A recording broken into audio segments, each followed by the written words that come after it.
Words About Books, Ben. It's Words About Books, Nate. My daughter is sick today, so I'm really glad I didn't have to do any prep whatsoever for this. Oh, no. Oh, hope she's doing okay.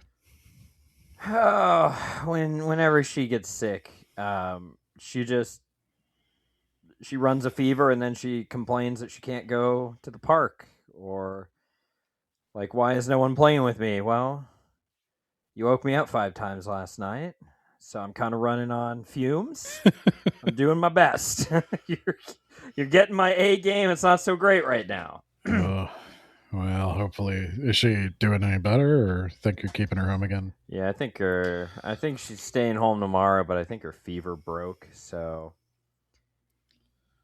Well, there you go. Works out. Well, yeah, works out. You know, it's good that you mentioned that right up front, because today we're going to be talking about the magic of raising children.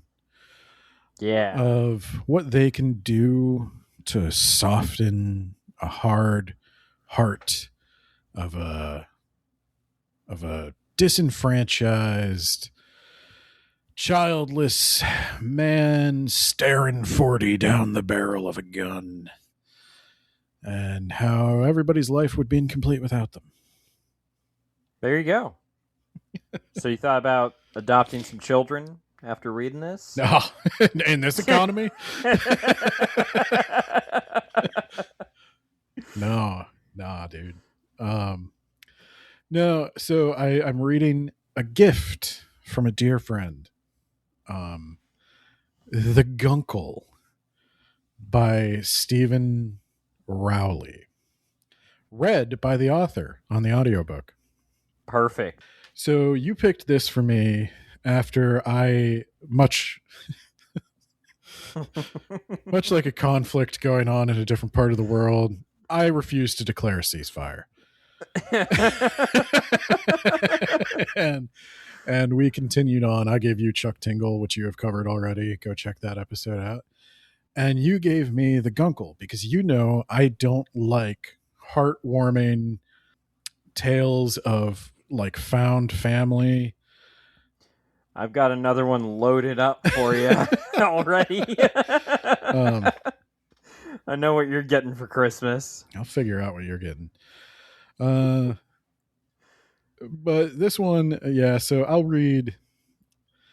I don't like the sort of stuff that does, like, I don't like book club books. I guess that's what I'd call it. And that's a bad place to be for a guy who runs like a book club style podcast.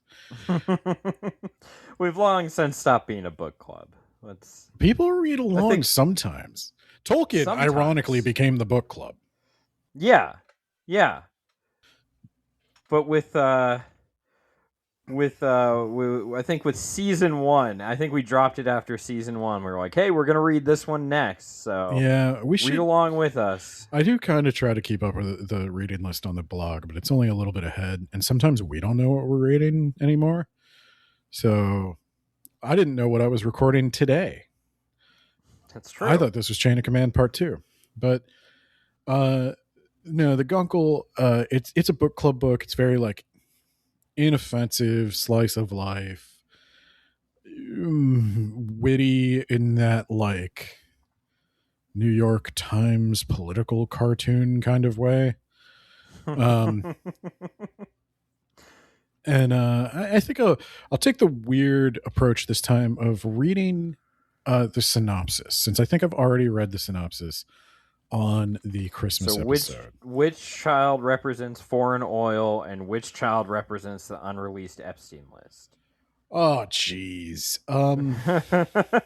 If we're making this into a political cartoon, I guess Grant is the Epstein list. He's more chaotic.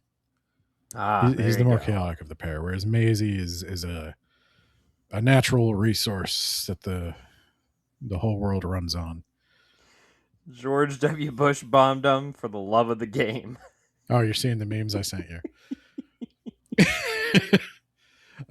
Okay, so here's the synopsis. Here's the back of the book. Patrick, or gay Uncle Patrick, Gup for short, has Good. always loved his niece Maisie and nephew Grant.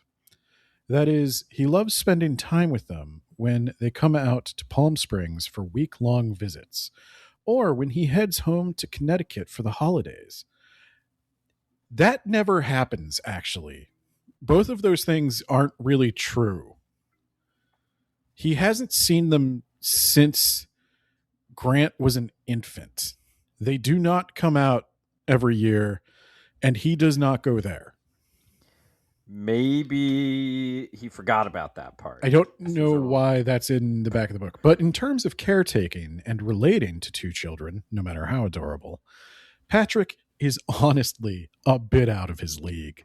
Whoa. So, when tragedy strikes and Maisie and Grant lose their mother, and Patrick's brother has a health crisis of his own, Patrick finds himself suddenly taking on the role of primary guardian. Despite having despite having a set of Guncle rules ready to go, and they call him Gup, not Guncle, so it's weird that it's Guncle rules. But Patrick has no idea what to expect. He doesn't, that's not true either. He doesn't have a set of Guncle rules ready to go. He makes it up as he goes along. Oh, okay. Yeah, he's not Mary Poppins. He's literally just like drinking and making it up to shut them up.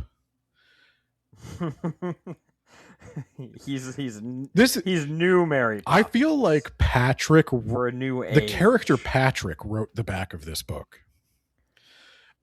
Because so that's why he's lying to make himself look better. Yeah. We always see each other every year. We go and hang out, and big old family reunion. So Patrick has no idea what to expect, having spent years barely holding on after the loss of his great love, a somewhat stalled career, and a lifestyle not so suited to a 6 and a 9-year-old. Quickly realizing that parenting, even if temporary, isn't solved with treats and jokes, Patrick's eyes are opened to a new sense of responsibility and the realization. It totally is if it's temporary. Park him in front of a TV, give him some candy. He has them for like a fiscal quarter, so. Oh, that's easy. Fiscal quarter? Come on. Anyone can do that. Anyone can do 3 months of this. Come on. Yeah. Patrick's eyes are open to the new sense of responsibility and the realization that sometimes even being larger than life means you're unfailingly human. Oh my God. He's The Rock, but gay. No. That's, damn it. No. The Gup says,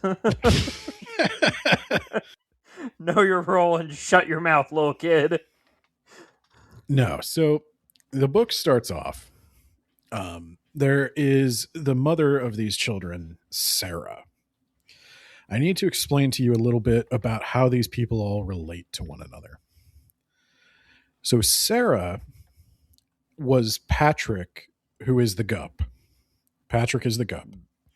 Yeah, the Gup. He had a best friend, Sarah. They were best friends in college. They had an apartment in New York together. They, of course, tried and failed dating. I knew that was going to be a subplot. Oh, yeah. And eventually, Sarah marries Patrick's brother. That's not awkward, I'm sure. Patrick's brother's name is Greg. Yeah, and it is... Gug. Gad. I guess he's not gay, so he's... Yeah, no, he's not. Now, interestingly, Straight Uncle Sug. Well, he's the father. He's not... Well, if, while he's on his little emergency for a fiscal quarter, he's the uncle. They switch roles. That's how that works. They have a pretty good relationship, all told. The Patrick and his brother actually get along quite well. They were always friends growing up. They've drifted apart as adults.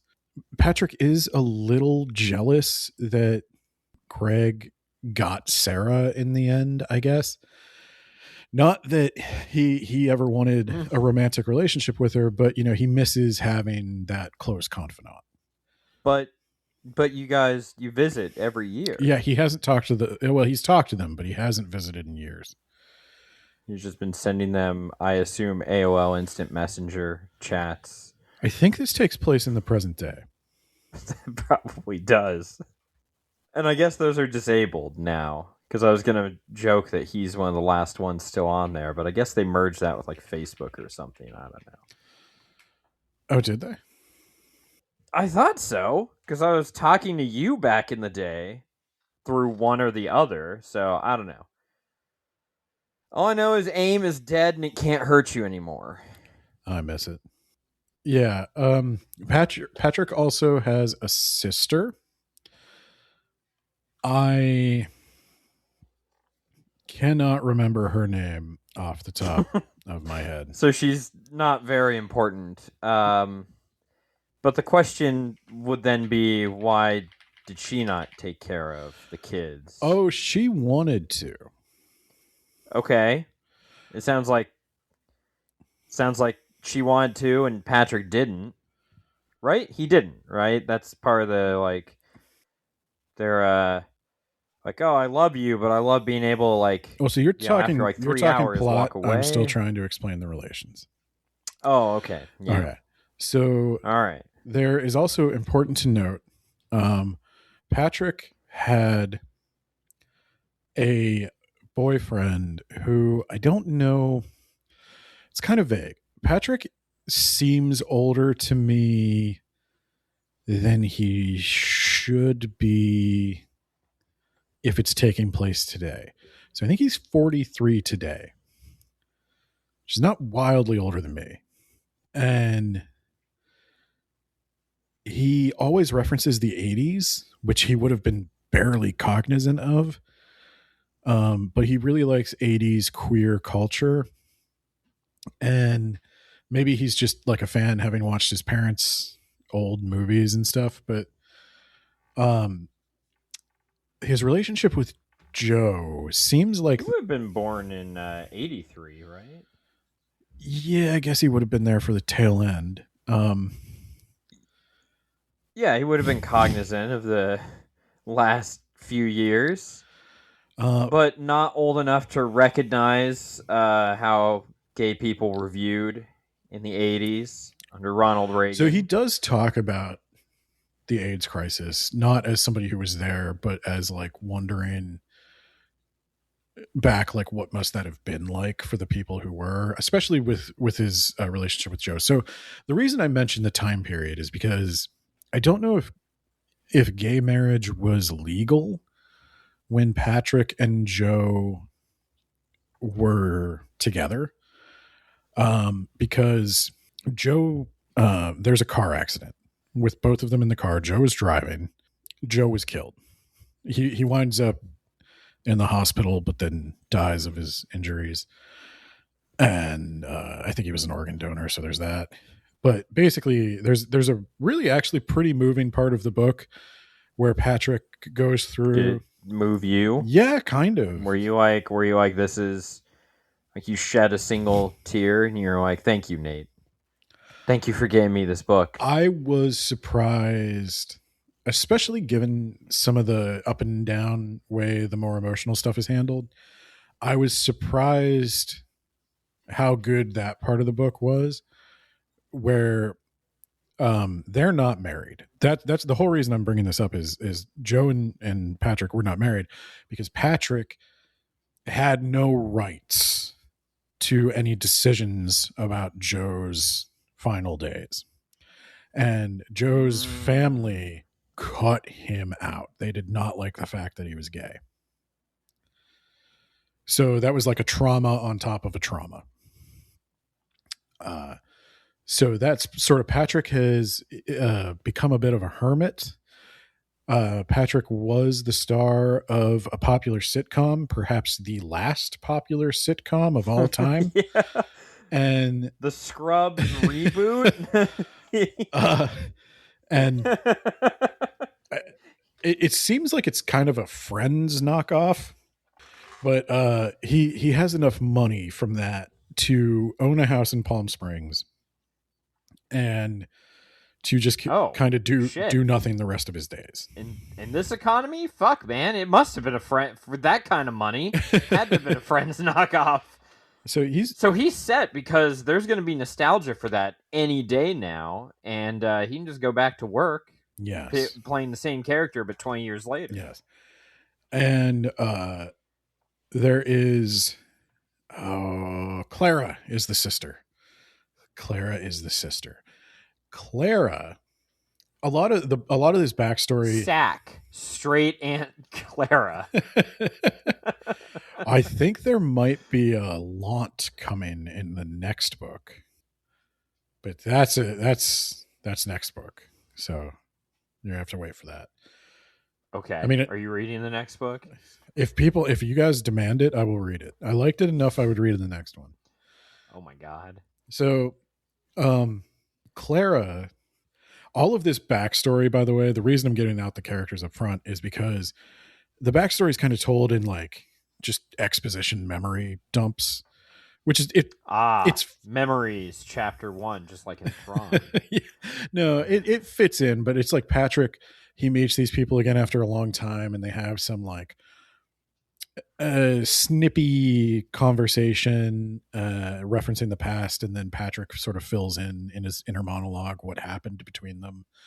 It flows nicely in the book, but it's not going to flow nicely in a summary of the book where I just have to stop and be like, oh, and then this, and this. So the deal with Clara is Patrick and Clara used to get along. Patrick is a very stereotypical gay man, by the way. You've told me this. He's very flamboyant. He's very much he likes the theater. He sometimes wears, I forget, caftans, which are a kind of like dress. What?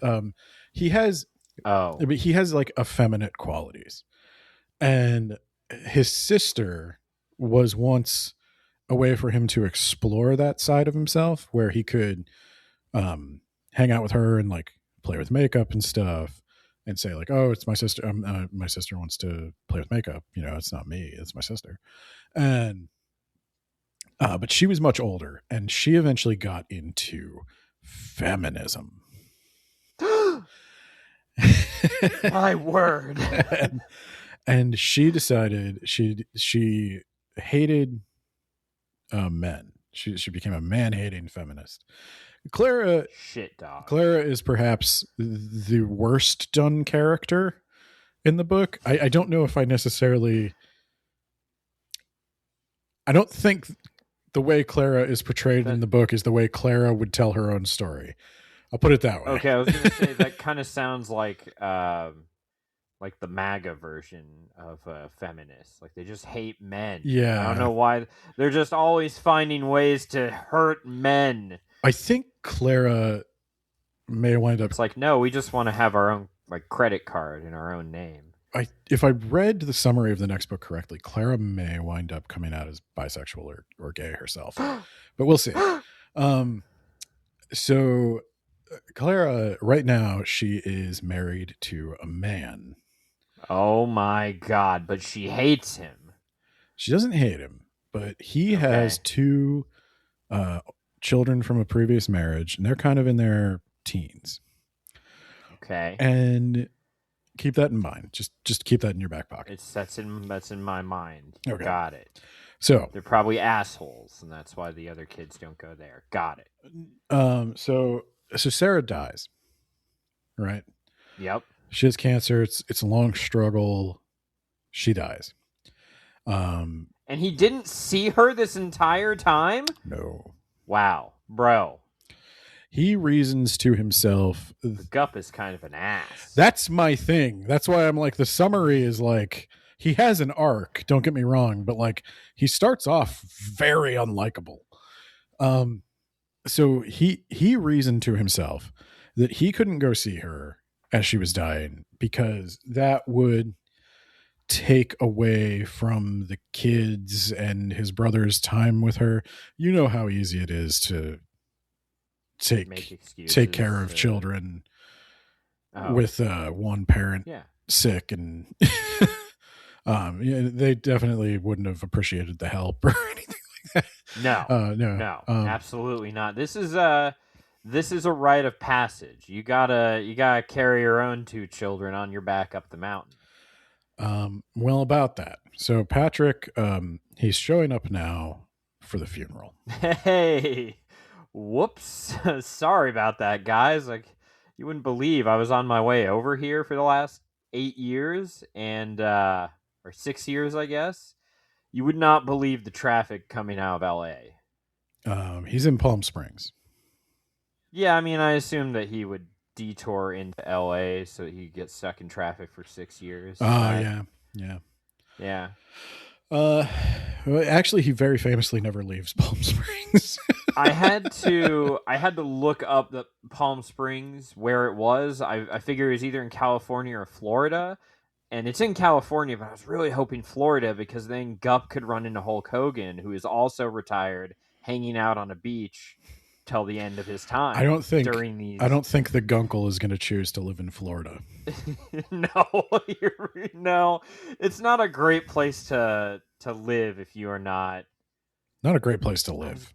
I was gonna say an old white, yeah, exactly. I was gonna say an old white retiree, and then I was like, well, they're kind of getting stiffed in this. Yeah, they're not. Too. No one is thriving. No one is thriving. It's a great place to live if you're the Walt Disney Corporation. Yeah, there are some people who are thriving. There's like 50 of them in the whole world or something like that. They're thriving real well.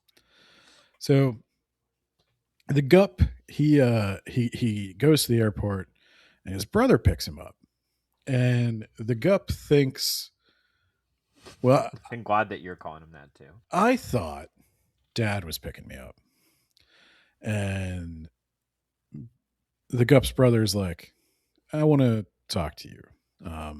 Dad's been dead for 4 years. No. Okay. He says that he's an addict. Greg, the brother, is an addict.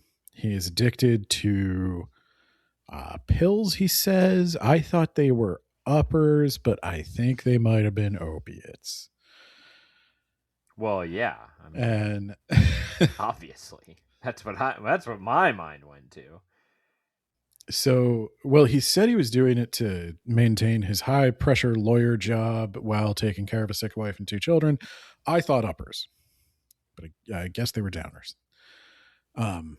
Yeah, maybe it's benzos at that point. Like, that's not going to help you maintain. Trust me. Depends on his tolerance, Ben. You take enough of them, and eventually they don't work as well. Eventually, the feelings don't go away. No. So he was working as a big shot lawyer at this time. Yeah. Okay. So he has admitted to his job that he is an addict. He has requested a leave of absence to get treatment. And his job was like, well, I mean, everyone here at our firm. I mean, they're cool with it. So he's planning to check himself into treatment at a facility in Palm Springs. And that's convenient. He would rest easier knowing that his children were not far away. And so he is asking Patrick, I want you to take care of the children this summer while they're out of school. You can squeeze 6 years of reunions that you've missed into 3 months worth of time. Patrick says, absolutely no way. Wow. Patrick says, nope, can't do it. Not good with kids. Makes a big joke of it. Makes a couple jokes about the addiction. Makes a couple jokes about. Nice. Yeah. So I think. I'm sorry. Did I make fun of you when you got in the car crash? Like, fuck you, buddy. Ooh, there's a lot to unpack there. He didn't. Oh God. Greg didn't. But we're gonna have to talk about Clara. Oh boy. I don't like where this is going, but okay. So she didn't make fun, but she was dismissive. One less man. We got not quite that bad. Not quite that bad. But well, the interesting thing is, with regards to Clara, is that Patrick comments that he thought coming out as gay would bring him closer to his feminist sister, because they would like, hey, Now you're trying to steal the credit. I'm not one of those cis-hets anymore. So, let's fight the patriarchy. And she almost liked him less. Wow. Because he didn't even like women. Wow. That was the part I found kind of like, really? I don't know. Could it have anything to do with the fact that somebody tells you they're in the throes of addiction and they need your help, and you're like, no, no, no, no, no, no. No, it couldn't have anything to do with your personality. It's got to be that it's a feminist. Yeah. It's a feminist thing. Yeah. So feminists are very well known for their hatred towards men who are gay. So down with the super patriarchy, you know what I mean? Yeah, they go to the funeral, and Greg is a wreck. He's not doing well. Take more opioids. By the way, this is not medical advice. Do not do that and sue me later. This is your pal Nate, not Dr. Nate. So Patrick gives the eulogy at the funeral. Oh, good. He gives a respectful eulogy that, he even thinks about, should I talk about the Sarah I knew, the single Sarah who I used to go clubbing with? And yes. Or should her kids would want to hear that. Yeah, that's kind of, so he decides not to do that. He decides to give. There's this one time I saw her shotgun 12 beers at once. So he decides to give a pretty standard eulogy. And right. Good call, Patrick. They're standing around afterwards, and his sister comes up to him, and she says, Greg's really going through it. Can you believe it? Pills. And Patrick's like, I know, I just can't. I can't believe any of that. Yeah, that's tough. And she's like, and he thought you should take care of the children. Obviously they're going to come with me. And Patrick's like, well, no, hold on.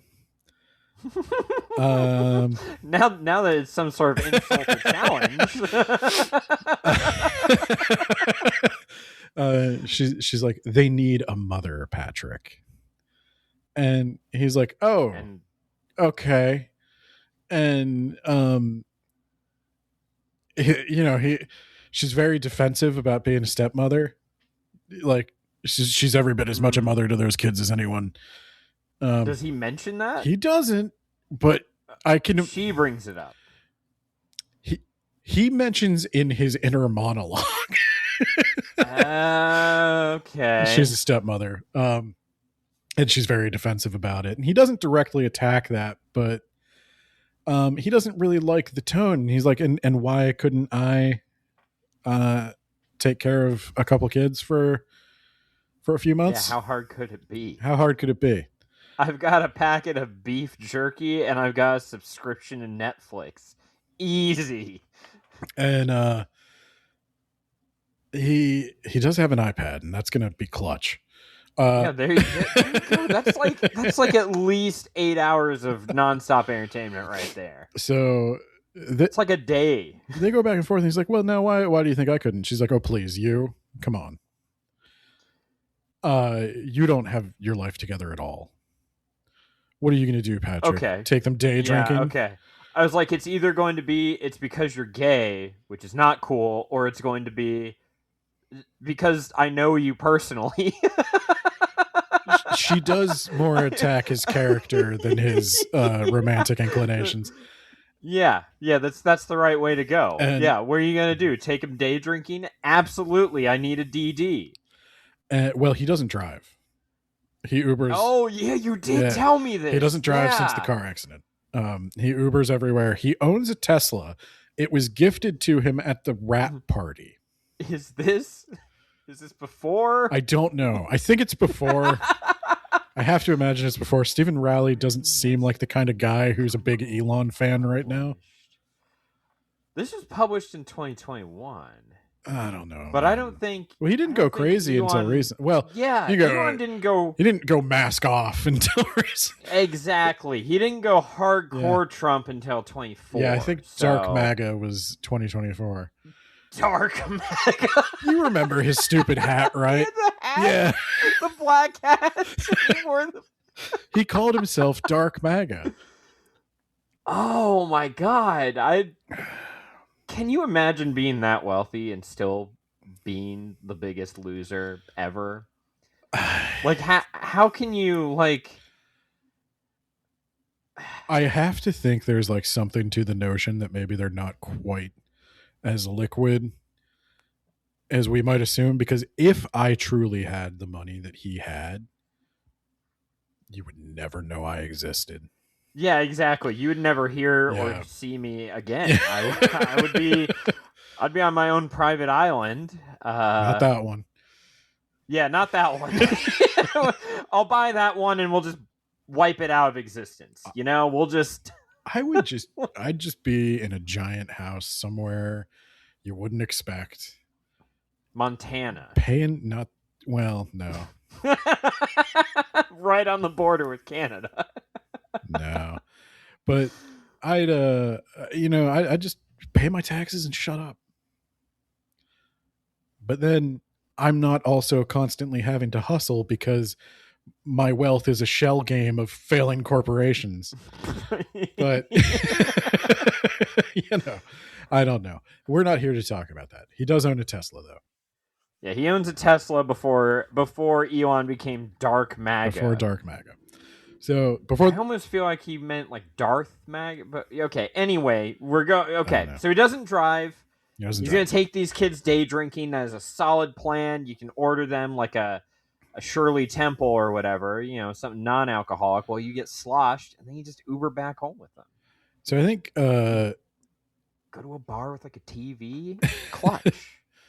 That's a whole day. Only 90 days to do this. It's just start checking them off. So Patrick, he at this point, I think he's maybe taken the kids out to breakfast once.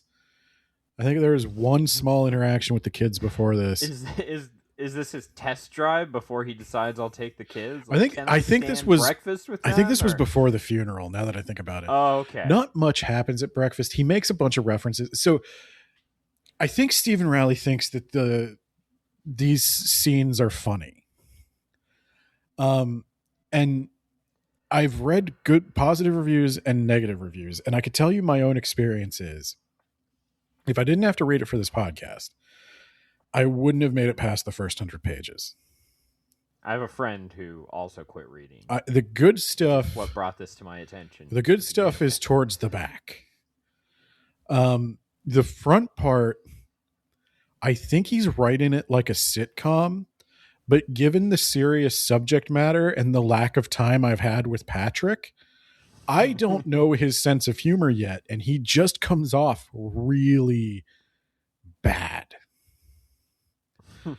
Like that time he made fun of that guy's addiction. Yeah, like I think there's supposed to be a laugh track under that, so we know that the world is laughing with Patrick. But absent a laugh track, he really just seems like a dick. Like he really just seems like a self-absorbed dick. But he takes these kids out to breakfast, and he also, this is another one where some people get lost, is he starts making a bunch of references to the 80s queer culture that these, I mean, they're the one after Gen Alpha at this point. Like Gen Beta. Like he makes fun of that, the fact that they don't know stuff, and he orders like a Bloody Mary at lunch. Yeah, I mean, obviously okay, first of all, Bloody Marys are like kind of gross, but it's like a Bloody Mary, hold the tomato juice. What? What? That's not even, get out of here. That's just a Mary. It's all Mary. There's no blood in there at all. And I think he considers the celery stick a vegetable serving. So, well, I mean, that's fair. Yeah. Yeah, no, when I get Bloody Marys, which I haven't in well over a decade and a half. I got it extra spicy because that's how you do that. I don't drink, so I've never had one. I know what comes in them, but I don't. It doesn't look We'll appealing. get you a virgin Bloody Mary. Isn't that just tomato juice? I think it's more like tomato soup kind of, but cold and spicy. No thanks. And you drink it out of a glass. And it costs the same. No thanks. So that's like 2 vegetable servings right there. They're at some place like Perkins, by the way. Of course. I think he runs into like a guy he used to know. You haven't lived until you've got sloshed at a Perkins. I think he runs into a guy from his high school is the waiter. And he's like, oh my God, this old guy, I went to school with him. I'm the same age as him. Patrick's very insecure about his appearance. And he is like 43, maybe older. Gross. Yeah, gross. So you might as well just like, why are you even bothered living at that point? You just hang it up once you hit 40, right?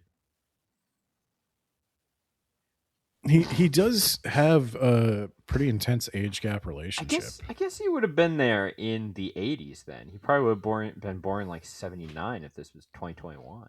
Okay. Well, there you go. Maybe that's why he knows the 80s. He was there for all the 80s, but he didn't understand the really bad parts because he was a kid.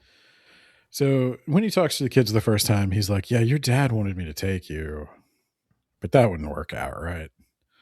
And the kids are like, I don't know what's going on.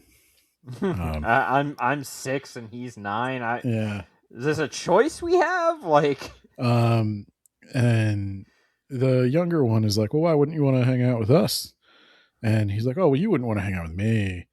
And they're like, well, what do you do in Palm Springs? Do you have a pool? And he's like, I do have a pool. Fuck yeah. And they're like, there you go. That is, and you, at 90 days with these kids, you got a pool, dude. Just like, all right, kids, I have nothing planned today. Go outside and play in the pool. Put some sunscreen on first. So done. Yeah, you flash back to the funeral, and now Clara's like, you talk about you, children. Please, they need a mother. They need a woman, Patrick. Yeah. I've got their mother right here. He pulls out Bloody Mary. Eh? And he's like, you know what? I actually am going to take them. And she's like, you can't be serious.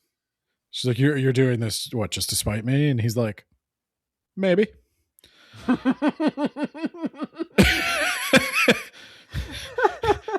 Maybe see, maybe no. I don't know. But I'm taking those kids. I was asked. It's my decision. I'm taking them. Besides, Greg needs to be near them when he's trying to get well. And really, how hard could it be?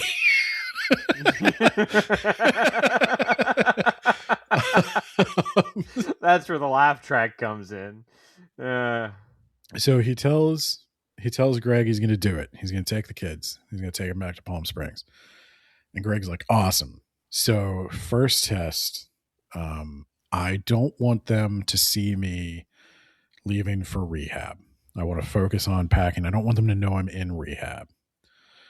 I don't want them to know what addiction is quite yet. I don't know. The first test, and this is where I would be like out, is you got to take them on a flight by just you guys back to Palm Springs. Which I know because I have flown from the East Coast to Palm Springs, and that is a 5-hour flight with a layover if you're lucky. Actually, I think it was an hour. We're hopping on one of those trains. No, well, you'll never get there then. I think it was an hour to Chicago and then 5 hours, so 6 hours with 2 small children. There you go. You could take a train from Chicago to LA in 2 days. So they get on the plane and they're asking him like, can I watch YouTube on your phone? He's like, I don't have YouTube on my phone. I'm an actor. What? I Okay, don't go to the watch. App Store. He's like, they don't have Wi-Fi on the plane. We're just gonna have to. We're just gonna have to Oh, you talk. fucked up. Oh, you fucked. Nope. In-flight entertainment, son. What are you doing? And he's talking to Maisie. She's 9. She's a little bit more mature, easier to talk to. Grant is just a force of chaos. He's 6. He doesn't really understand anything. He kind of understands. This is where they drop the like gup on him, and they found out that his brother's been calling him gay Uncle Patrick this whole time.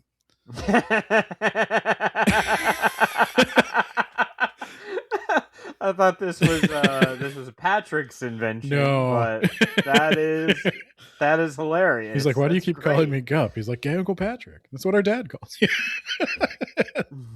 And Patrick's like, okay. Patrick invents Guncle. Nah, that's not nearly as good. But I like Gup. Gup. Grant, he at a certain point he's like, why do you like boys? And Patrick's like, why do you like girls? He's like, I don't know. He's like, Checkmate, idiot. why do you expect me to know if you don't? And that's kind of where the conversation ends. Grant is very open-minded for a 6-year-old child. I don't know. He just he's never been taught he's never been taught anything was weird, and so it's not weird to him. He's curious, but he doesn't quite get it.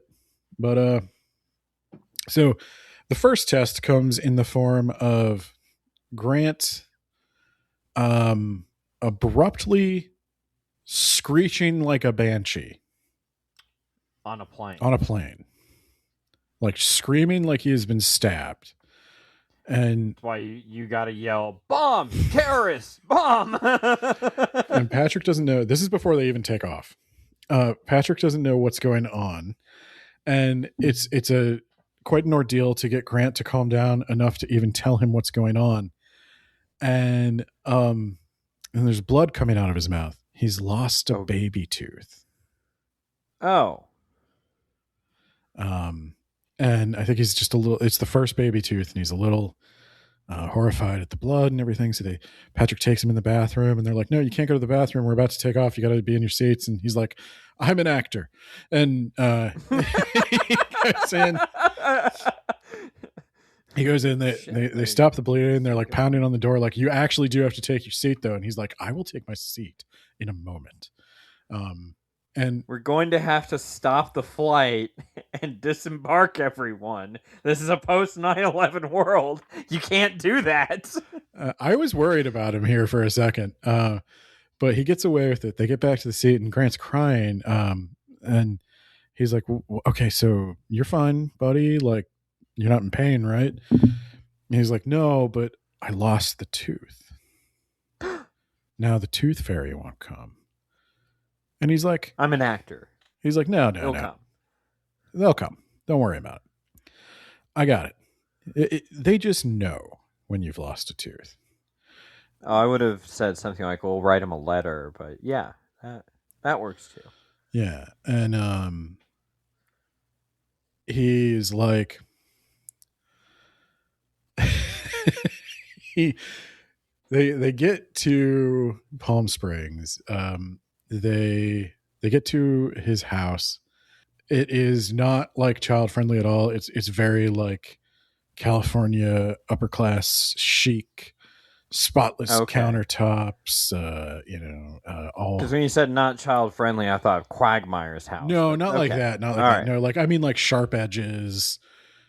Oh, I mean, don't be a baby. Things that could fall. Sharp edges. No toys. It's all. Well, he's an actor. He's got that actor money, and you just go get toys. So and anymore, you just your toys, the Nintendo Switch. Here you go.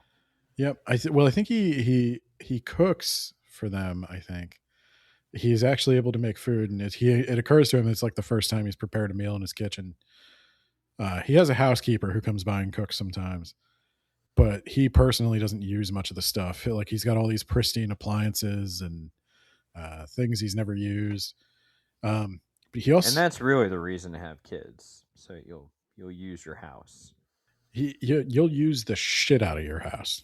I had a room that was just empty before I had this kid. I have cats, and they do plenty of damage. Yeah. So Yeah, I hate my fucking cats. Anyway, so old Patrick, they have a fancy toilet. I'm He sorry. has a very fancy toilet. Fancy how? Oh, my friend, remote controlled. Why? I don't know. So you're like, I forgot to flush. Hold on. Beep, So boop. this toilet has heated seats. It has Hell yeah. built-in bidet with multiple settings. Hell yeah. And You can keep the remote. The other stuff is cool. Grant has to go to the bathroom, and he's like mystified by this. He's like, I don't even know where to begin. And he's like, oh, I dude. think every toilet that I went to in Japan had all these things. And well, they're on the cutting edge. Yeah. It was awesome. Anyway. I think this is a Japanese toilet, by the way. Fuck yeah. And That's what I would do if I had an excess amount of cash and our economy wasn't slowly going down the shitter. he tells Grant, he's like, hey, no, look in the bowl and check out this one thing it does. And Grant looks in the bowl and he pushes the button for the bidet and shoots him in the face. and Good call. Grant loves it. And yeah, you have just opened Pandora's box. Your walls and doors are going to be covered in water. And Maisie's like, me next. And so he takes turns like hitting them in the face with the bidet. And that's their first like real bonding experience.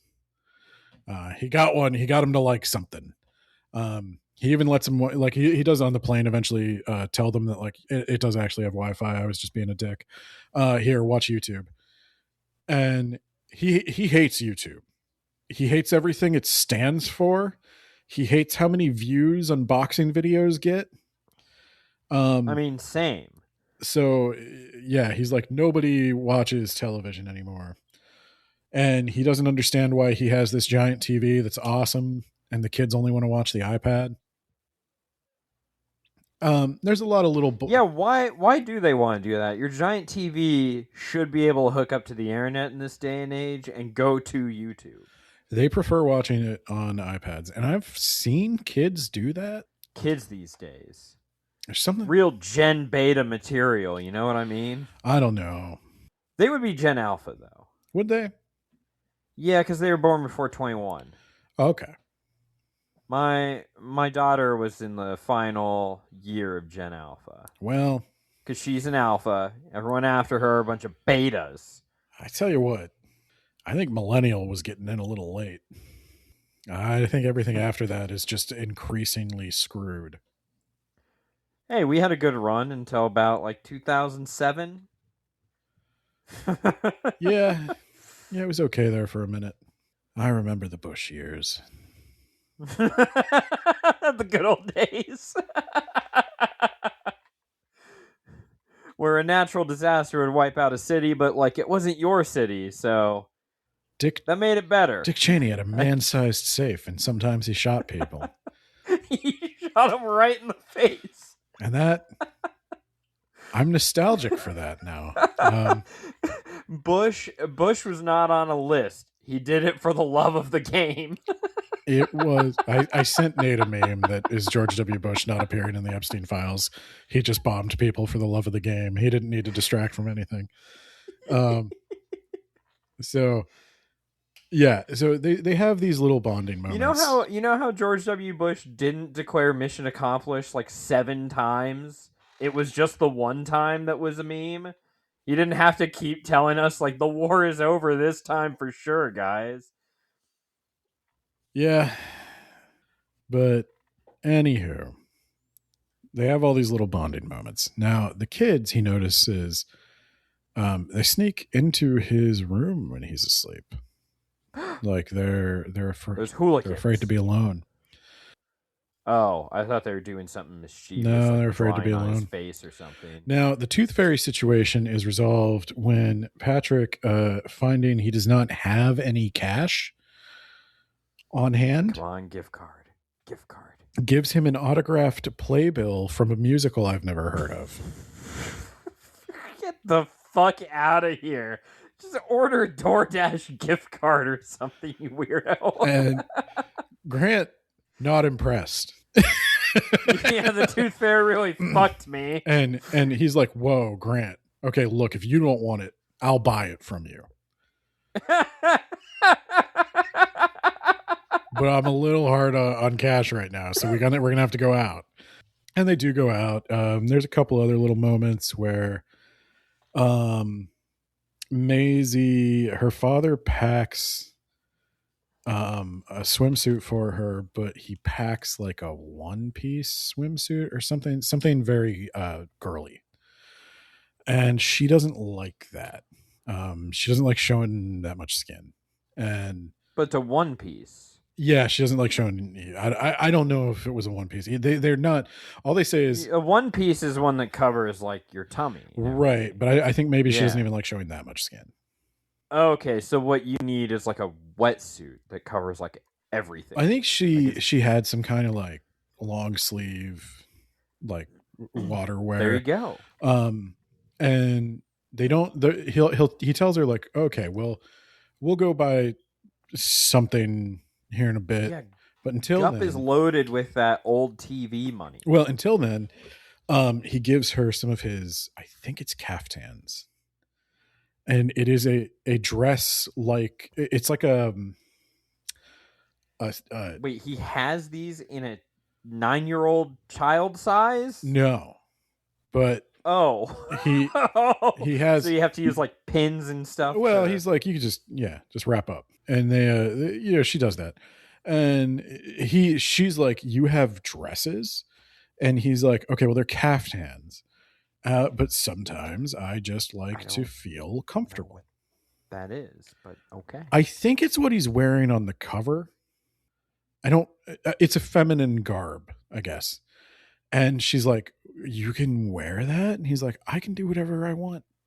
It's my house. I'm wealthy. An actor. Yeah, I'm wealthy.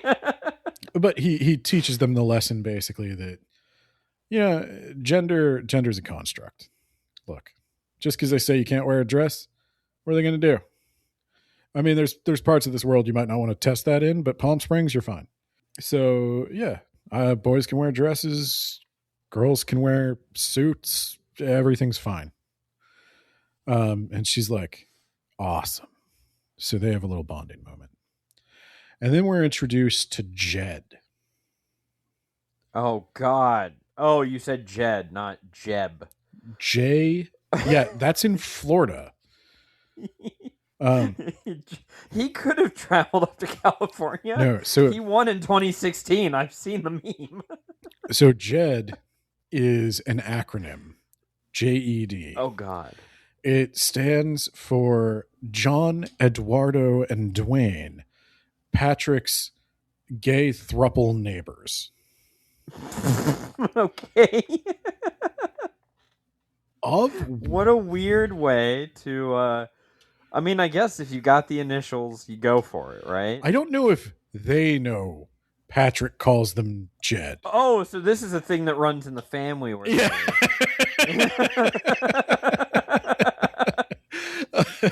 So it's funny because you remember, did you ever watch Home Improvement? Oh yeah. His neighbor that always like leaned over, that Wilson. Yeah. Yeah, and he was like always like this source of sage wisdom. That's Eduardo, I think. That's Eduardo. Because Eduardo used to be a pastor. So he used to be a pastor. He's got all these thoughts on like life. He's a little bit older than the other two. And he's really like a guiding light to Patrick. Sometimes they babysit. They also get his mail when he's gone. But these guys, Patrick and the kids, they go all around town. They have little bonding moments. He gets them gifts. He gets them a dog. He gets them a dog knowing that his brother is terrified of dogs. Which is kind of I laughed at that. That was the first time I found Patrick's sense of humor funny. Um, the kids are enjoying the pool and they're enjoying all of his references, and all the while he's kind of trying to figure out like, how do I help these kids like grieve? Yeah. How do I reach these kids? Well, he's trying to figure out like, how do I help them, talk about their mom. They're still very confused about a lot of stuff. Yeah, don't. Sounds like a bad idea for you to be the one to broach that subject. So this is where You just keep them alive and safe and happy for 90 days, and you're done. So surprisingly, Patrick actually does a good job with that. And he does a good job with That is surprising. He does a good job with that partly because he also is mourning the loss of his friend, and he is now regretting not seeing her before the end. They talked on the phone and stuff, but he's regretting not going out there. He's also realizing that like he hasn't processed Joe. He's just been living a half life ever since Joe died, and so he connects. How long ago did he die? I want to say 7 years at this point. Damn. Okay. Yeah, so that's why I say like they weren't married. I don't know if they could have been, and I know that's like one of the big reasons. He wonders like as he's sitting in the hospital. That's when he's like, I wonder if this is what it was like during AIDS. Being locked out of your partner's room while family who low-key hates them pretends that they're not, that you don't exist.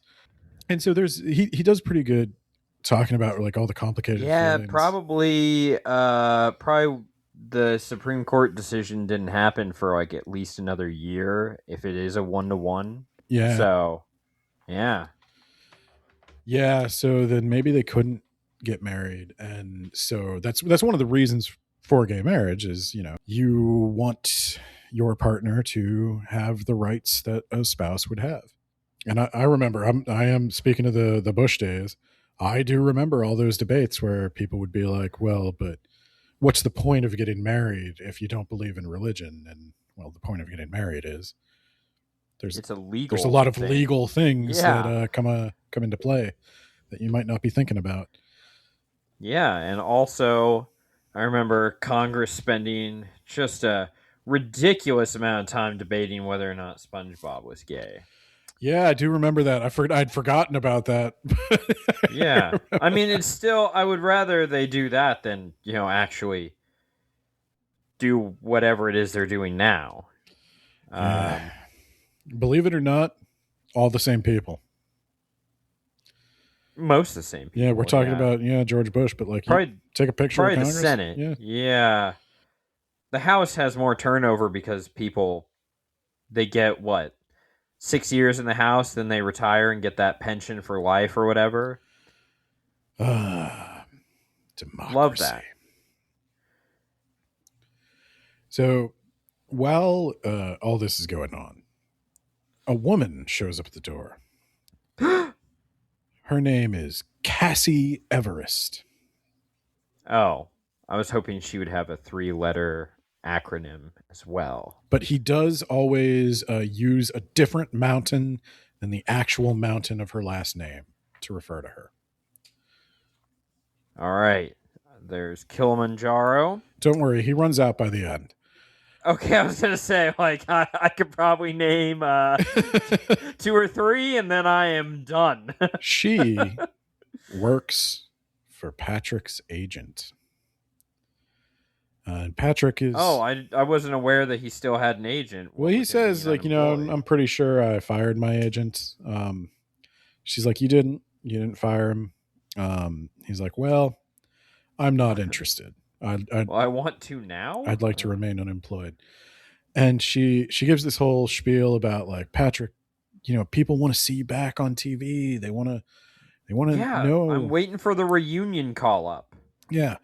They want to know what happened to you. And Full house. You have so much to offer. And he's like, yeah, no. He has an inner monologue about why he stopped working, and he kind of felt like Joe died like right at the end of his series, and he hasn't really felt like going back into comedic acting since. And he also just isn't sure if he can tap into the emotions he needs to tap into for dramatic acting. So he's like, no, I don't think so. Some more bonding occurs. The kids are um, having little problems here and there that Patrick's solving. They talk a lot about his Golden Globe. He got a Golden Globe. But he doesn't have a Wobby. He doesn't have a So, Wobby. yeah. There's also a statue that hangs over Grant's bed. Just remember that. As time goes on, the children endear themselves somewhat to Patrick. And he starts thinking that he wants to, after Greg gets out of rehab, he wants to continue helping to support these kids. Well, you've been visiting them yearly for reunions, according to the back of the book. So he visits his accountant, and he says, do I have enough on my residuals and such to pay for my current lifestyle and 2 college educations in 2030? In 2030's economy? Oh, no. Which is what his accountant says. Basically, you're good for just you. You want to start adding independence into the mix? No. Not at your current rate of spending. So he has his housekeeper babysit the kids, and he doesn't drive, he flies to LA. Okay. How far away is Palm Springs? From LA, a couple hours with traffic. Probably about a 40-minute flight. I don't know. It's a weird flight, but okay, you do you. They talk about that. He doesn't quite tell them that he is pathologically avoidant to driving, but he tells them he goes up to his agent. And he doesn't know if his agent's going to take him back, but he does remember an interesting thing that happened to him at a party. His agent sexually harassed him once.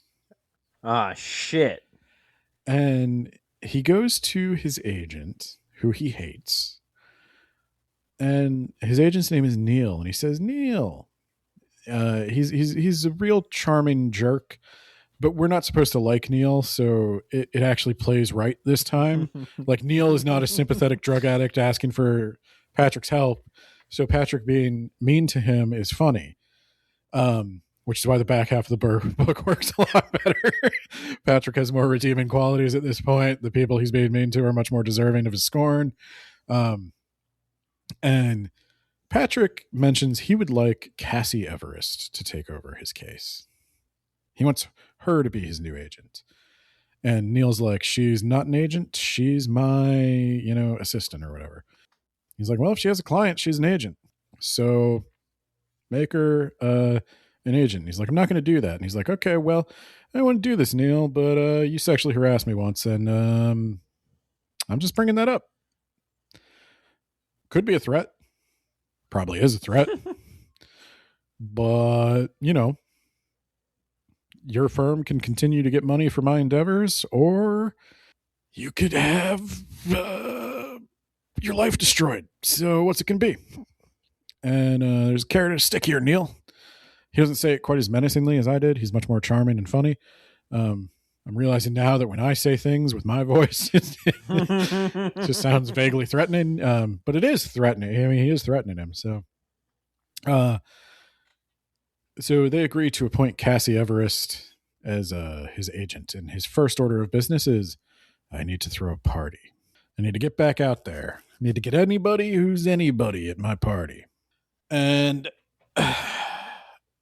he throws a party. Anybody who's anybody is there. And George Clooney.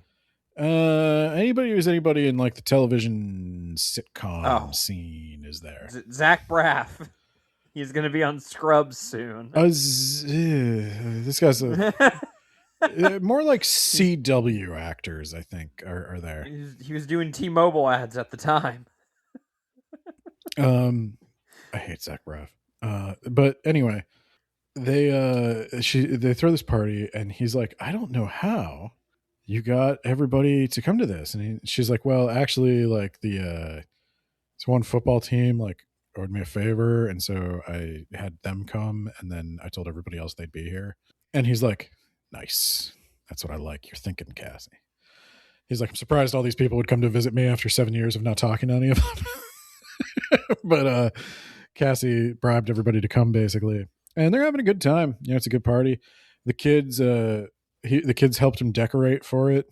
They found a weird Christmas tree, an artificial Christmas tree in the garage, and the kids insisted on putting that up because it was decoration.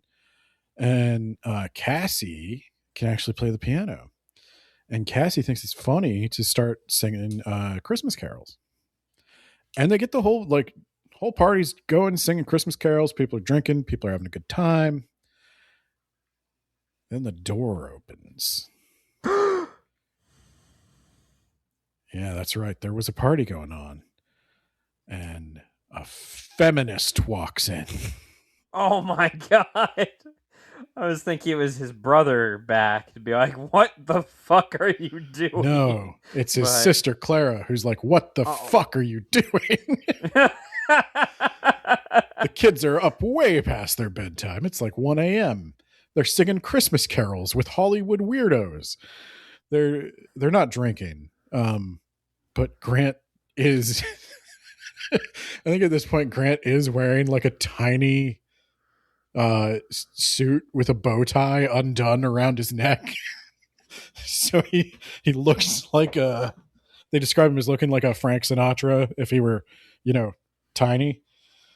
And she's like, what the hell is all this? And there's this one dude Patrick was flirting with named Emery. And Emery is age gap romance. He's like 20 something. Oh my God. And he is hot. And he wears little hipster glasses.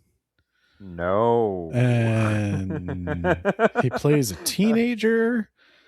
Oof. All right. Well. No, Patrick's going there. But first he's got to deal with Clara and her feminism. So Clara shows up and kind of kills the party, and everybody leaves, and Patrick gets yelled at. And she's like, so this is what you've been doing? And this is, to Patrick's credit, literally the first night of this kind ever in like 7 years that he's had. Clara, where do you live? Why are you here? She flew here unannounced, and we'll talk about that. Okay. So Patrick, he's dealing with Clara. Everybody takes off, and he gets yelled at, called irresponsible. Clara assumes he's partying every night, and then he's drunk all the time. And the kids are being raised by a pack of Hollywood weirdos, which isn't true, though they are occasionally babysat by the throuple next door.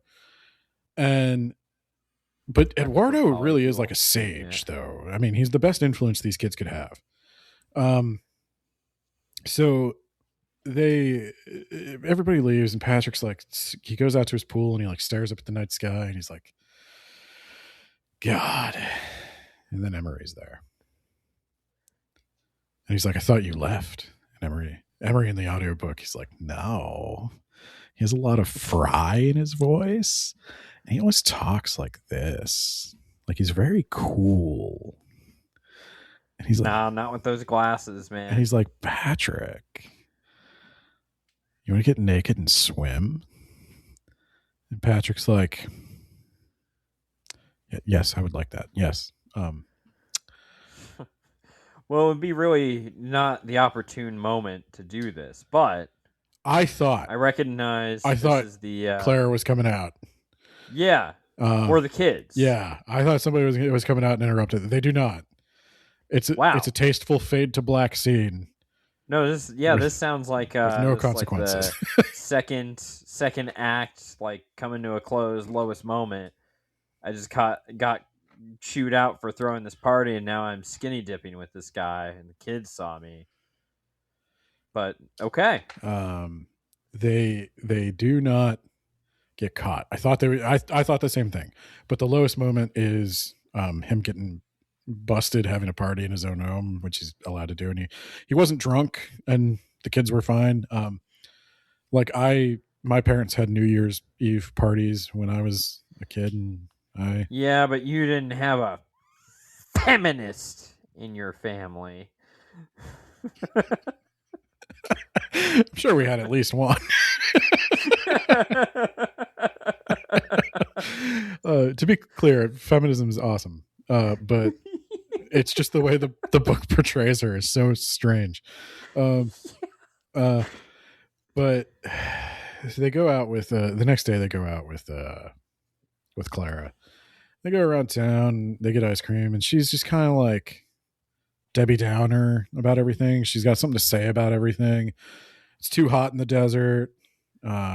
You can leave. The ice cream's too not traditionally flavored, even though that's what she ordered. You can leave. And she's like, "These kids need a mother, Patrick. It's You can leave. you've had them. You've had them long enough. It's my turn now." No, that's not how that works. She's like, I'm serious, Patrick. Like, look what you've been doing. You're having sexy parties all night, singing Christmas You can carols leave. in July.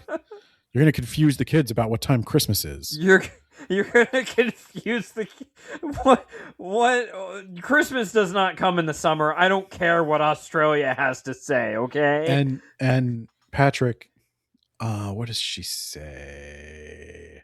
They're not processing their grief. Look at them. They're happy. Their mother's dead. Do you tell them that every morning? Do you remind them how dead their mother is every day? Their father's an addict. He's in rehab right now. Do you remind them how awful their situation is? They could be orphans. Statistically will be orphans. They need to start getting right with God. And yeah, she's just like they're not processing their grief. Okay. Because they're not This is sad. weird.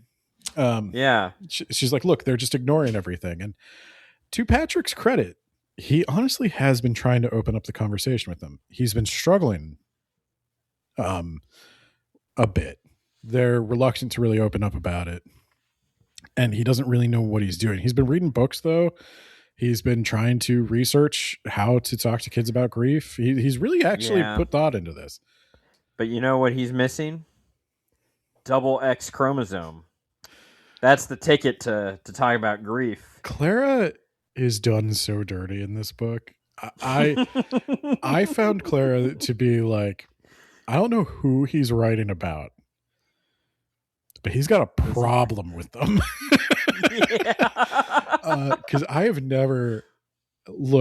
met plenty of passionate feminists. I've even met the kind of like no man can do anything right feminist. I've never met anyone as extreme as Clara in their beliefs. I've never met anyone as just off-putting and buzz-killing as Clara. She truly, in this book that is surprisingly emotionally intelligent, tackles LGBT issues quite well. I don't. The feminist character really reads as like a strange grievance he has with a very specific person. But it gets worse. Oh, good. So Clara's like, she tells him she's taking the kids. And he says, you know what? No. And they kind of have it out.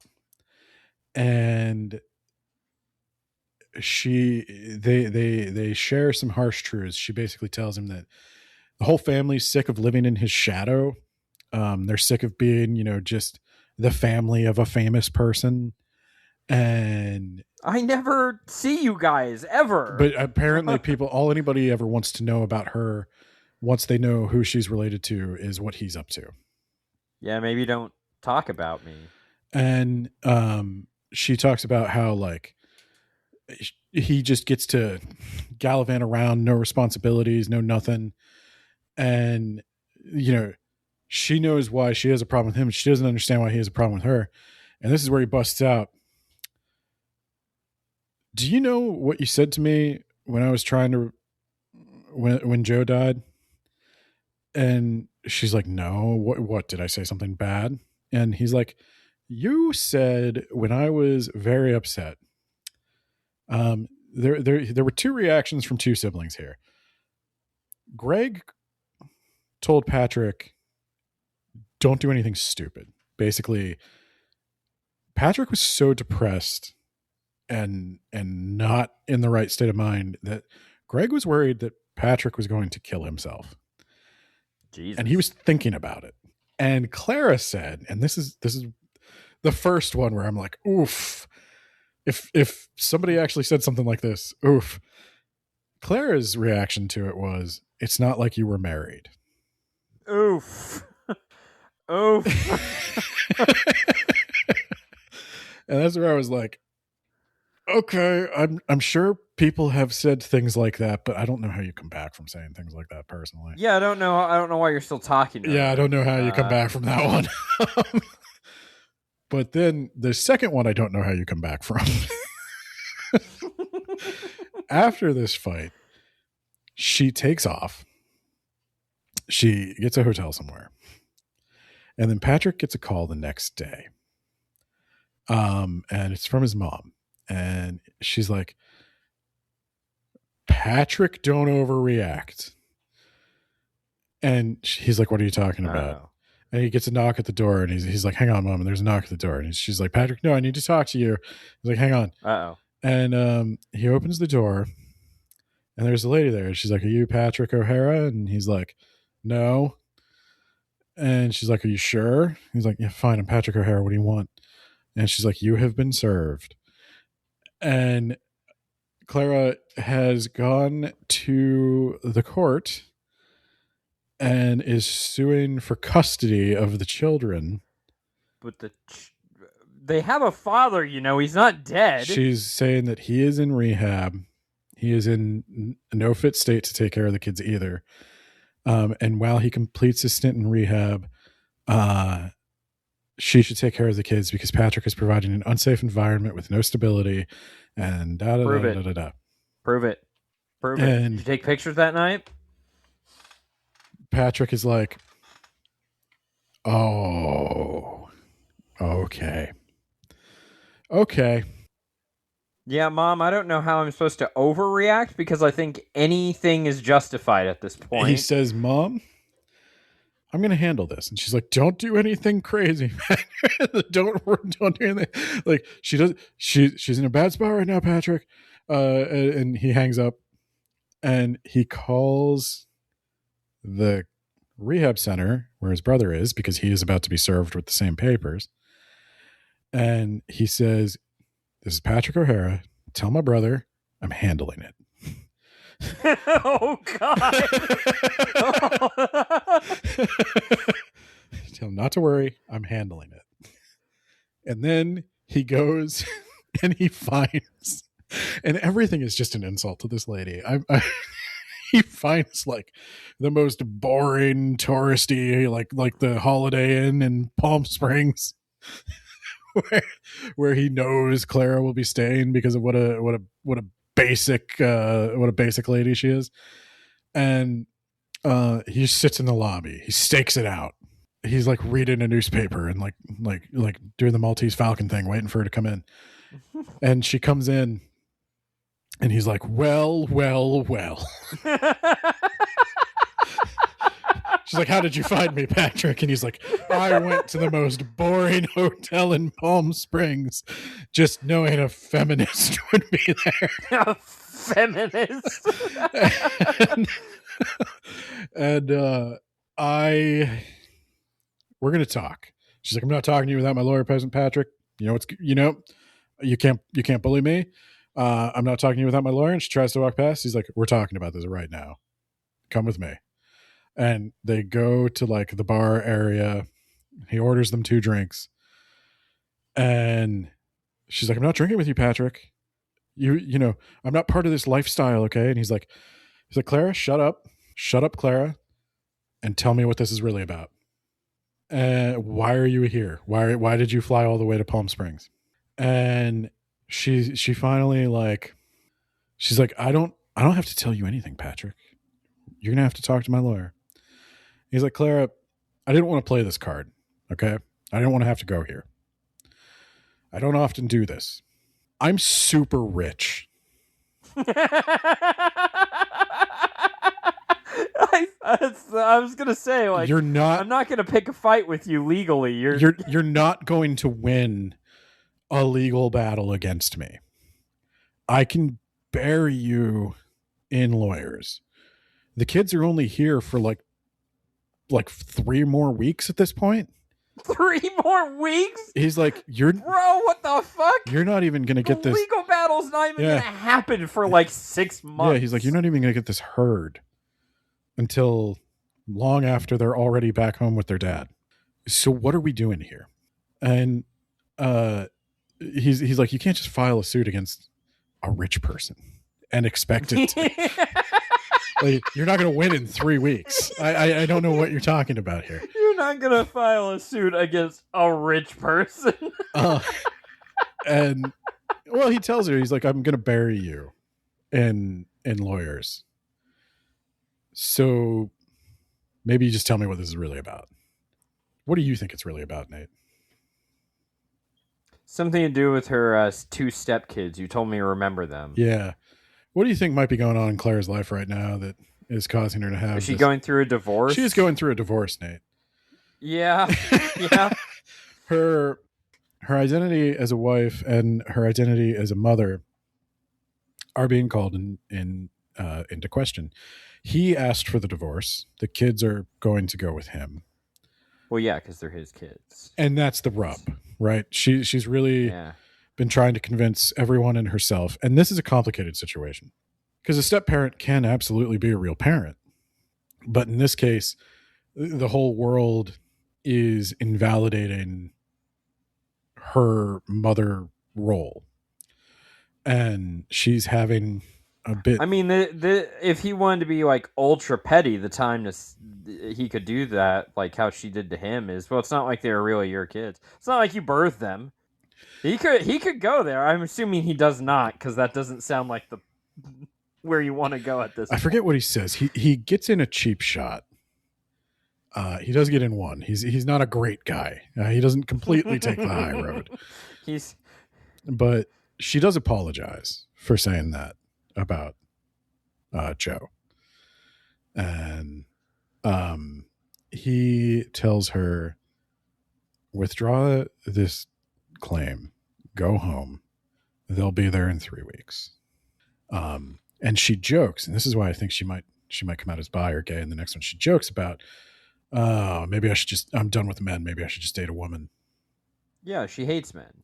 I thought that was the whole thing. Well, I'm thinking like maybe, well, so this is the other problem too, is like, I have heard a lot of criticism of feminists go to the place of like, you must be gay.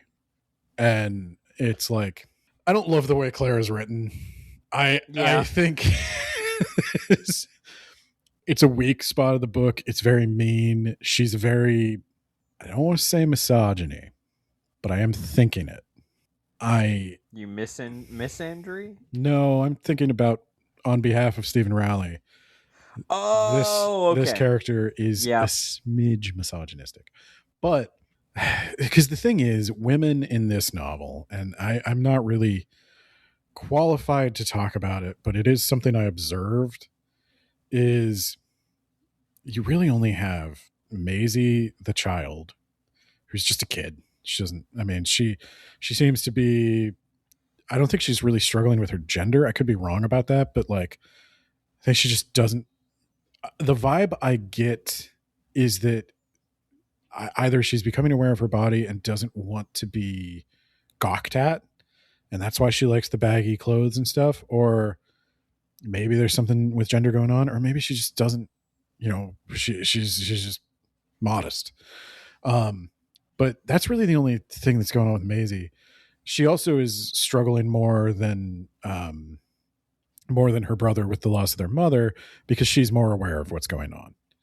Right. And then you've got Cassie Everest, the dumb sort of comic relief agent who just does whatever Patrick tells her. And then you've got Sarah, who's like the Madonna, Virgin Mary, kind of like the woman who can do no wrong, the mother, the caretaker, and then you've got Clara, the feminist. Who's a feminist? And I do not get the vibe that Stephen Rowley is a misogynist. I do not get the vibe he does not stand for women's rights or anything like that. I'm sure he does. I just get the vibe that Clara's portrayal feels less like a real person than anyone else in the book. She is mean, spiteful, emotional, and yet also they make up and they want to have their sibling relationship back. I don't really know. Whatever he was going for with Clara, I think the edge is a little too sharp. I don't. She's just cruel. Like I would not want my relationship back with this person. And the fact that she's kind of a good guy by the end, and he's trying to make her sympathetic now, but like I feel like Stephen Rowley had some relationship with some woman, didn't respect his queerness, and made it all about feminism. And I don't know. There's something weird going on here. So I guess that's something to watch out for. That's a problem I have with the book. But she eventually drops the lawsuit, and she goes back home. Though he does invite her to stay. He invites her to stay with him for the remainder of the time. And she declines, and she says she's going to go back. She's going to go deal with her stuff. She's going to move on, maybe date women. All right. Good talk. Which is also, I don't know. Claire's a mess. So they get through the rest of the summer, and this is where he finally opens up to them about Joe. He tells them that he had this partner, like a husband to him. And he talks about he saw a therapist after Joe, and one of the things the therapist had him do was write a letter to Joe just to get all the feelings out, all the things that were not said. He tries to get out, and he encourages the kids to do the same thing. And they sort of talk about, what would you put in a letter to your mom? And maybe you should write that so you have it when you're older, so you can sort of remember. And he said, because one of the things is like the memories get fuzzier. And you feel guilty about that. And he shows them old pictures of the mom. He gives them a framed photograph of like something their mom did while she was in college, and they're really impressed with that. And they start all throughout this. They've started recording videos and secretly uploading them to YouTube. I forgot about this. He recorded a little video of them. They've been begging him to like, look, you're famous. Put us on YouTube. We could be famous.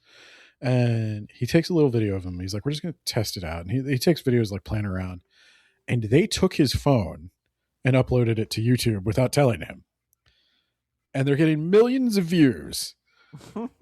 He's getting that Guncle comeback. And 20 years later, where is he now? That's actually one of Clara's complaints, is she accuses him of using the kids to restart his career. And he's like, I have no idea what the hell you're talking about. And then she shows him the video, and he's like, Maisie. She took my phone. He's like, Clara, I'm flattered that you think I would know how to upload a video to YouTube. I did not do this. This was Maisie. But then, after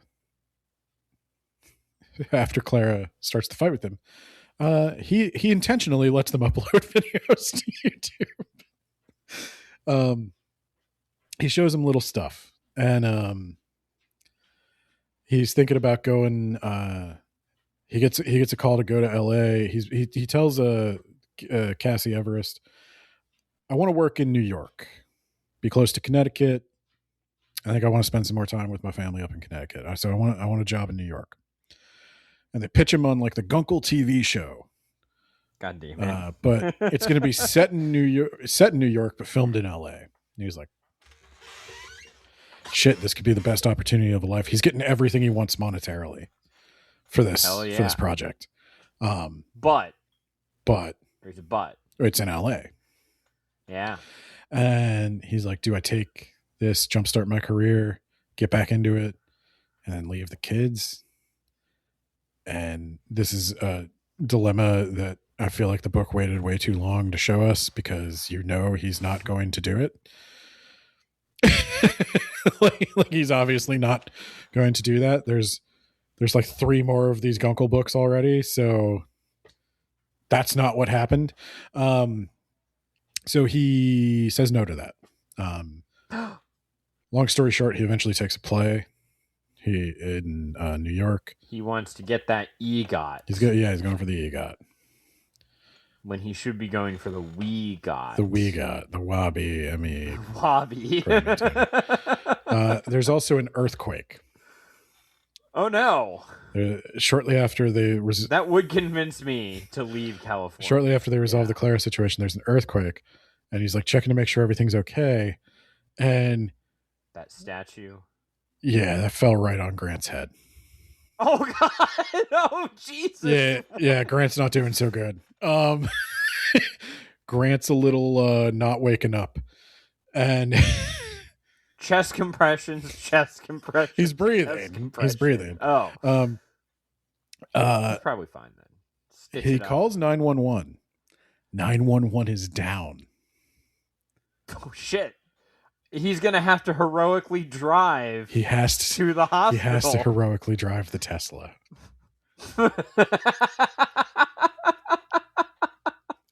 We got to tie these loose ends up. It sounds really stupid, but this is where I kind of realized I was way too into the book, because I was at the grocery store when this started, and I got home right when 911 was down.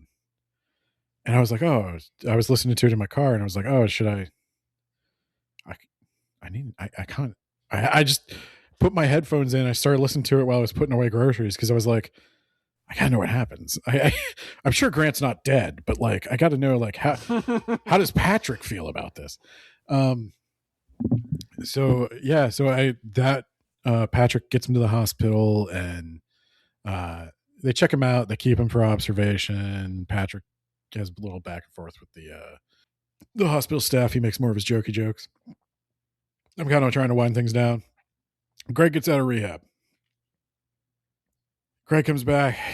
The kids now know a bunch of weird references to obscure 80s queer culture. God damn it. You ruined my kids. They have all these weird stories. They have a dog that he's afraid of. And the dog is like small. It's some kind of like, I don't know, some kind of Chihuahua, fuzzy terrier, curly. I don't know. Oh, a Labradoodle. Labradoodles are fucking huge. Mini doodle. Yeah. Yeah. No, my sister and my brother-in-law have a Labradoodle, and that thing can put its arms on my shoulders. It's taller than me.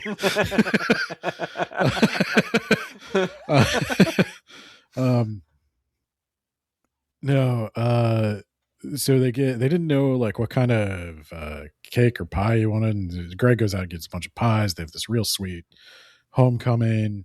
the kids are so happy to see him.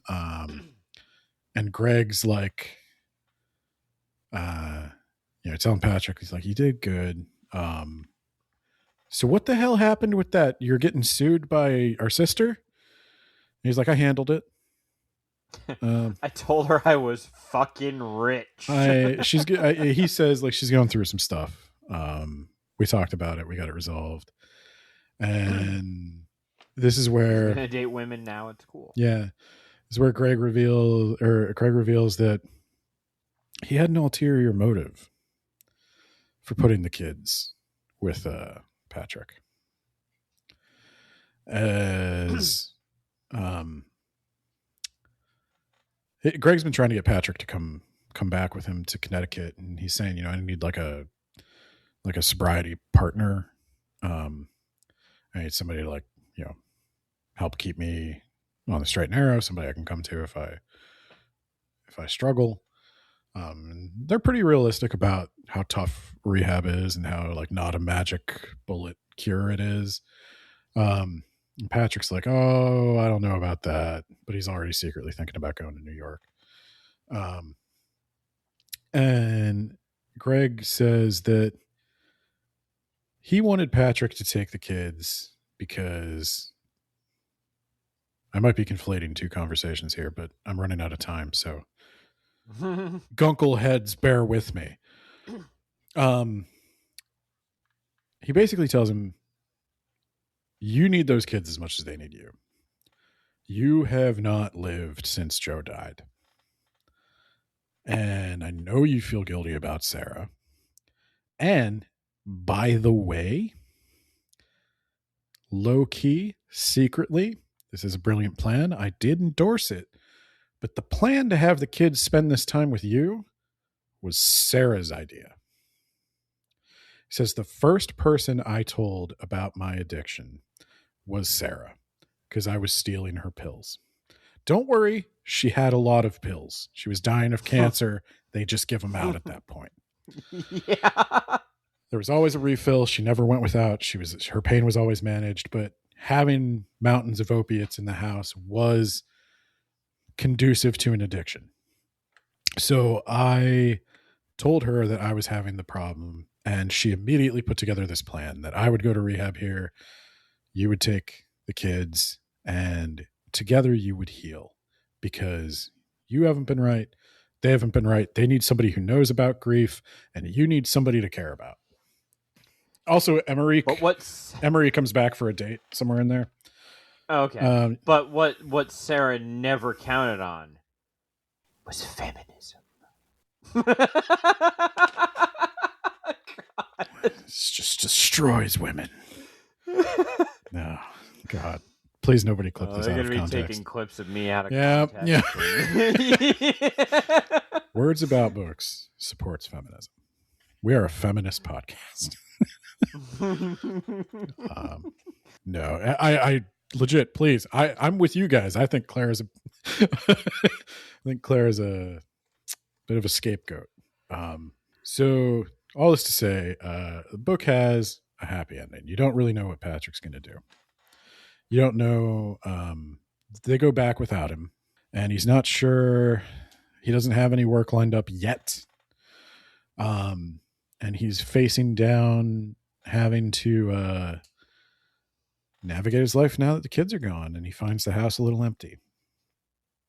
They leave the dog with him. Greg got one back on Patrick there by saying, well, kids, we don't want to take the dog with us. Then Patrick will be all alone. And they're like, you're right. Gup will be all alone. We got to leave you with the dog, but you can bring her with you when you come to visit us. And so now Patrick has a dog, and he has another heart to heart with Eduardo. And he's like, you know what? I'm taking that play.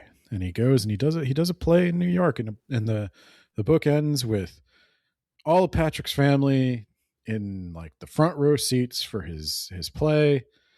Maisie and Grant and Greg and even Clara.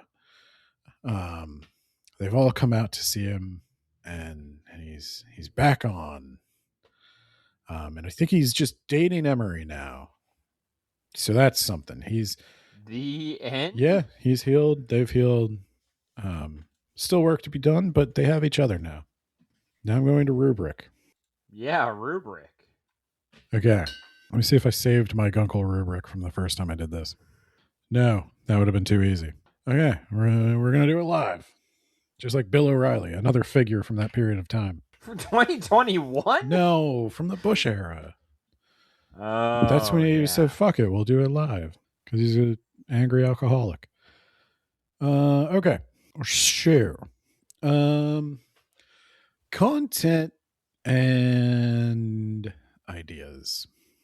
I'm trying to remember what I put for this. I guess I'm at a 4.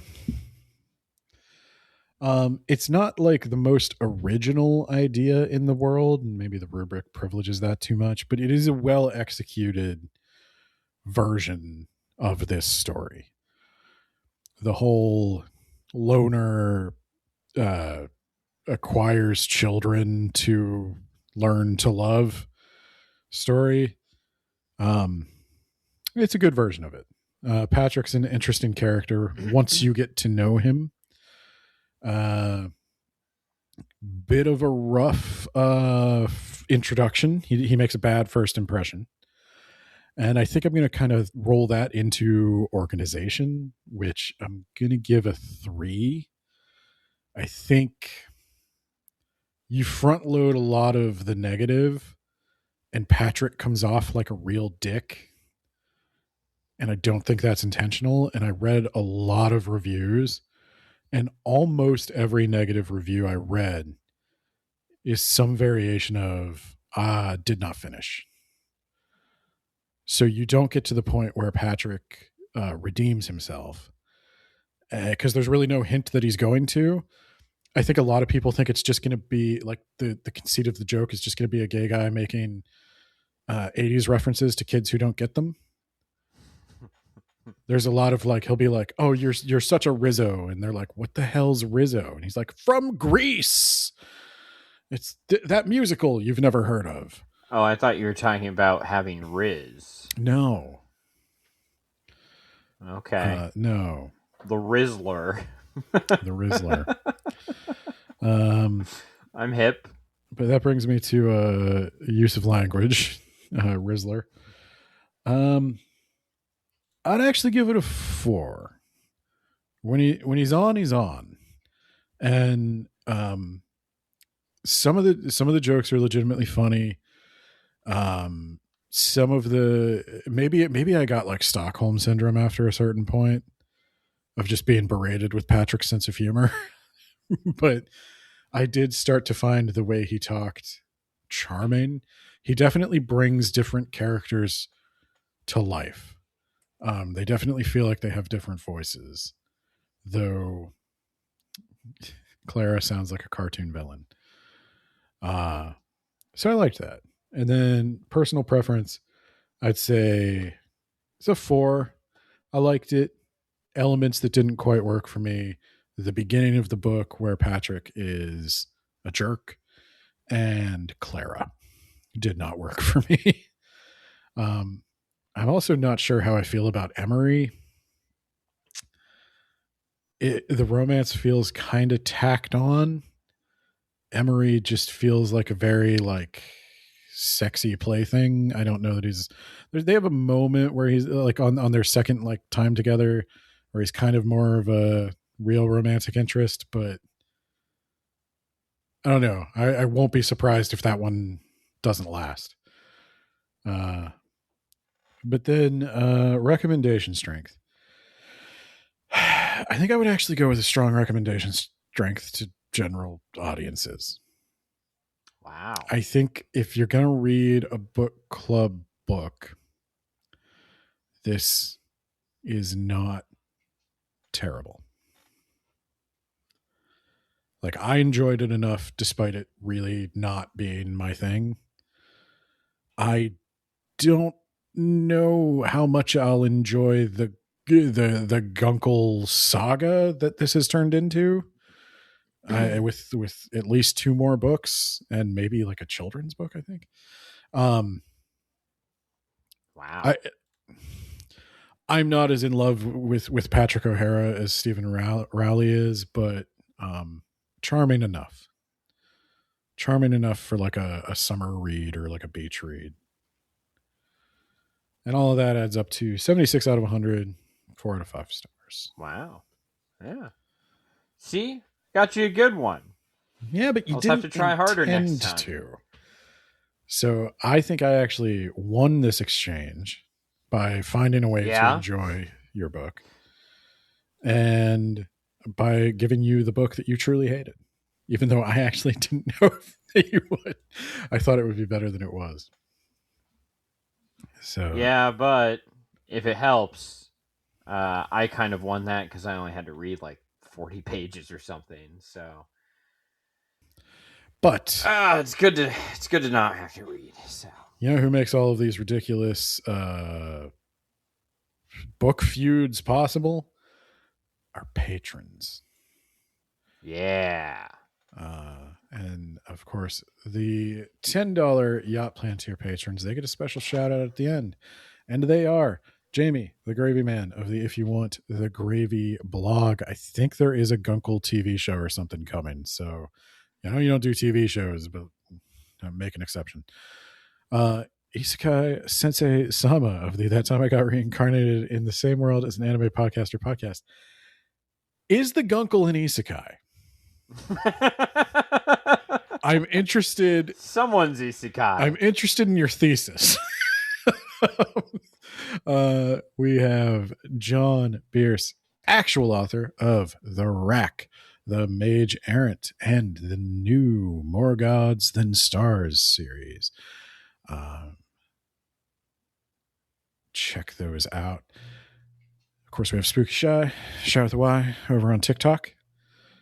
And Nate, your boy, Jacob Lansky, doing whatever the fuck he wants, motherfucker. I thought he changed it. Is it just doing whatever the fuck he wants, fucker? And I know he added the finger guns. Yeah, he had the finger guns. Look, you can correct us, and I'll change it to whatever you want. I thought it was the same thing, but with finger guns. See, Jacob, this is what you get when you ask for a Nate-specific shout-out.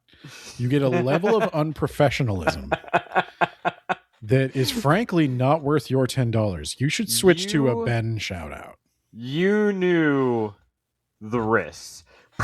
And yes, it's Jacob Lansky doing whatever the fuck he wants. Fuckers, finger guns, cool. Jacob fist. Lansky doing whatever the fuck he wants. Fuckers. But I had to tell him that, Jacob. Yeah, but you know what? He just got like 3 shout-outs. Everybody get on Patreon. He just got like 3 shout-outs, Ben. Get on Patreon or get in the comments and tell them I'm your favorite host. This is petty. This is about who do the kids love more. I'm taking you to court for those kids. All right. Later. Later. I'm very rich.